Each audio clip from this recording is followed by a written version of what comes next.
Como que nasceu isso? Como foi a tua caminhada quando você entrou? Com quantos anos você entrou? Conta um pouco pra gente. Legal.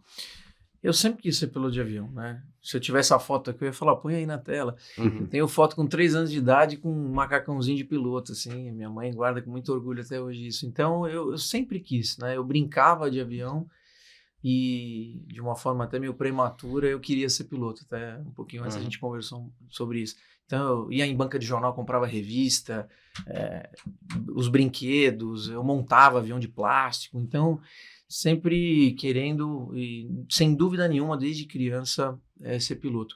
Meu pai sempre foi apaixonado pela aviação, talvez ele tenha me contaminado positivamente e eu já nasci preparado para isso. E quando eu tinha 15 anos de idade, né, eu conheci alguns amigos que sabiam o caminho. Até lembro que o primeiro livro que eu ganhei de aviação era um livro que falava sobre o alfabeto fonético, né? Alfa, Bravo, Charlie, Delta. E esse livro chama Aprendendo a Voar. E na minha cabeça, de 15 anos de idade, eu ia ler aquele livro e estava resolvido o Já era. problema. Eu falei, já era. Já Eu vou vou saber falar ler. no radinho que é a B. Não, e eu vou saber voar. Eu vou ler esse livro e está resolvido, eu vou ser piloto de avião. Né? Eu sabia que vinham alguns depois daquele. Mas o fato é que esses meus amigos, aliás, sempre na carreira eu tive bons amigos, graças a Deus, que foram me ajudando. E eu cheguei numa escola de aviação com 15 anos de idade, perguntando, querendo fazer o curso de piloto privado, que a gente conversou agora há Uhum. pouco, né? E não podia na época, com 15 anos de idade, não podia. Com 16 podia, mas com 15 não.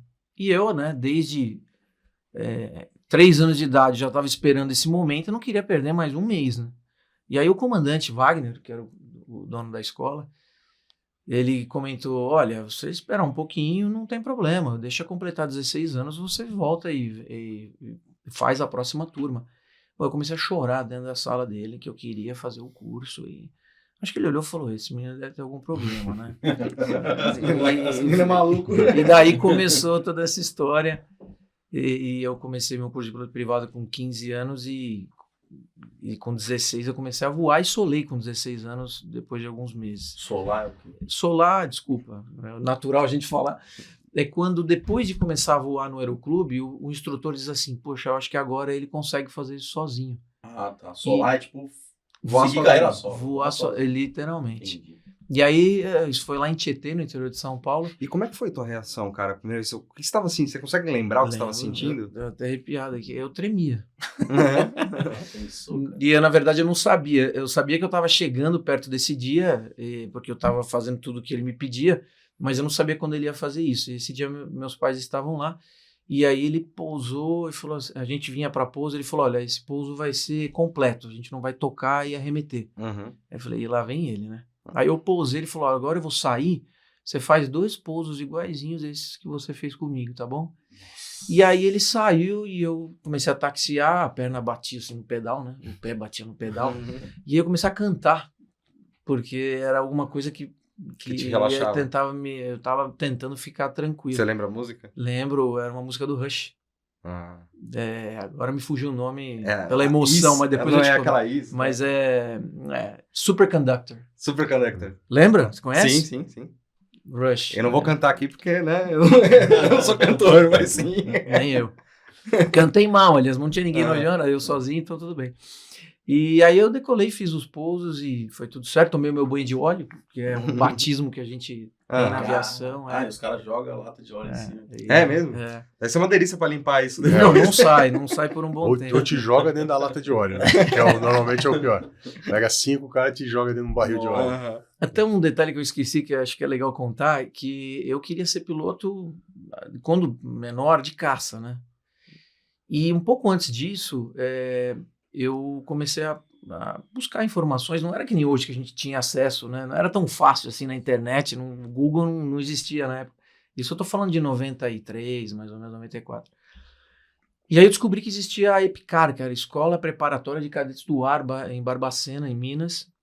Só que naquele ano a escola fechou. O presidente era o Collor, ele resolveu fechar a EPICAR. E aí eu não tinha uma porta de entrada na aviação militar, né? E aí eu teria que esperar a oportunidade de ir para a academia da Força Aérea, que seria só depois do 2º grau.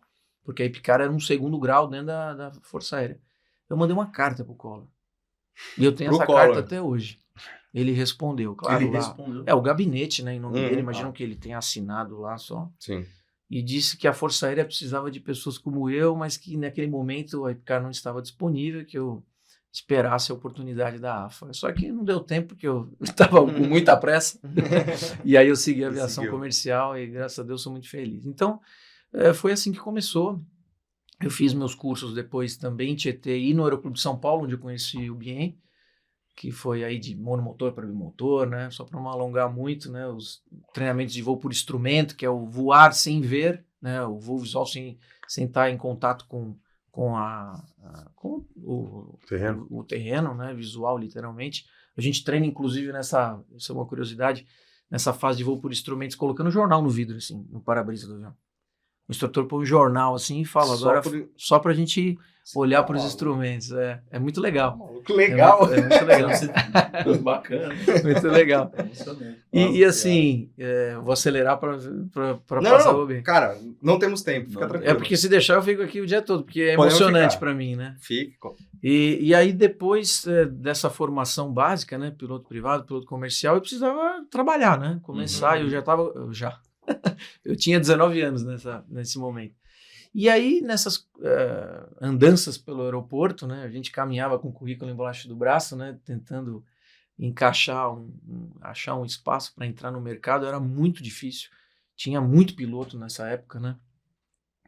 E aí eu ficava, às vezes, pedindo chance, oportunidade para fazer uma etapa assim, de copiloto dentro de um avião pequeno, e depois eu voltava de ônibus, pegava uma carona, de qualquer coisa que fosse, só para poder voar um pouquinho. Seja de uma cidade para outra. E depois, chegando lá, eu me virava como é que eu ia voltar.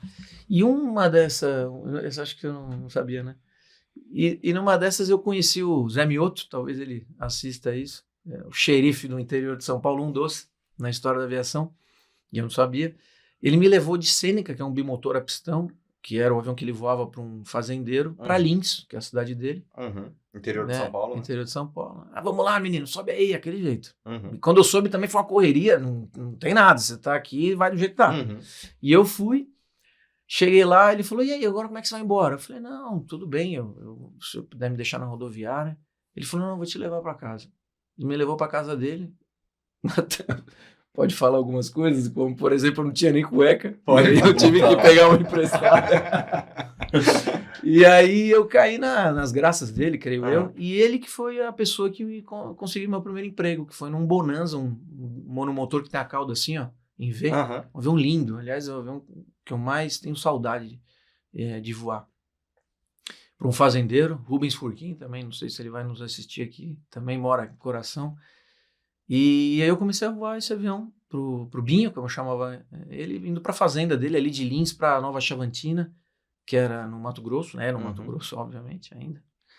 E dali eu comecei minha carreira. Então, fiz algumas coisas erradas, rasantes por aí, né? Algumas coisas que a gente não recomenda, mas eu acho que faz parte desse processo, né? Na represa, ali perto também, bastante coisa para contar nesse capítulo. E depois eu voltei para São Paulo para voar a aviação do táxi aéreo, que hoje a gente quase que não tem, né? Na aviação a pistão. Hoje a gente tem a aviação executiva, mas o táxi aéreo naquela época era muito forte. E para vocês terem uma ideia, o tipo de voo que a gente fazia, que hoje nem existe mais, a gente fazia muito voo para banco, transportando malote, transportando papel, compensação, Documento. cheque. Caramba. Então, esse tipo de voo não existe hoje em dia. Não tem, vão transportar porquê, cheque né? de um lugar para o Vai outro. pela internet hoje, né? Faz- Nem quem faz um cheque? Eu não me lembro a última vez que eu preenchi um Cara, cheque. Eu também não. Não, acho que eu nunca fiz. Um cheque meu eu nunca fiz. E, na verdade, eu saí lá do interior e vim para São Paulo para fazer esse tipo de voo, né? Voando Navajo, que era um bimotor a pistão, e depois Bandeirante, que é um avião da Embraer. Também foi uma grande escola, e isso 21 anos, fazendo o voo de malote, como a gente chama, maloteiro. Você foi maloteiro, a gente se identifica assim, né? E era uma oportunidade boa de acumular a hora de voo, que era o que a gente precisava muito, né? Uhum. Então era todo dia. Eu fiz muito São José do Rio Preto, né? São Paulo, São José do Rio Preto, Franca, Prudente. Uhum. E depois jornal, fazer jornal de madrugada também, outra coisa que hoje, não sei, hoje Como deve assim, impor. jornal? Transportando o estado de São Paulo. De madrugada. Fazia São Paulo, Guarulhos, Florianópolis, Porto Alegre. Nossa, essa eu não sabia que existia. Mas de jornal até a tampa, assim. Você vinha Imagina o rastejando cheiro por dentro cima do avião, né? Aquele cheiro de Nossa. jornal. Aquele cheiro de prensa. Caraca, eu realmente não imaginava que rolava isso. né? Então, quer dizer, o estado de São Paulo queria entregar ali o jornal em outro estado. Vocês estavam dormindo e o jornal estava chegando Cidade. de Bandeirante. Ou de Caravan, que a TAM Que fazia legal, na cara. época a Folha de São Paulo. Imagina, Hoje eu tenho amigos da isso. TAM que na época voavam Caravan, que é um avião bimonomotor, né, de carga, não necessariamente, mas ele é muito bom para isso, transportando a Folha, e a gente levando o Estado ia de Bandeirante. Olha só. Eu fui muito tempo nessa aviação, nesse táxi aéreo, né, comandante Valfredo também, que eu sou muito grato, eu vou muitos anos na VASP, e depois teve a empresa dele, e depois eu fui para Belém. Nessa mesma, quando eu me tornei comandante de Bandeirante. Foi a primeira vez que eu voei de comandante num avião tipo. Que o Bandeirante é um avião tipo. Com 21 anos eu fui comandante de Bandeirante. Também o Alfredo devia ter um lado louco, né? Que ele autorizou um menino de 21 anos voar um Bandeirante e eu voava sozinho. Tinha um copiloto para me ajudar, melhor dizendo. E nessa aviação, como a gente fala lá em Belém, a gente voava correio.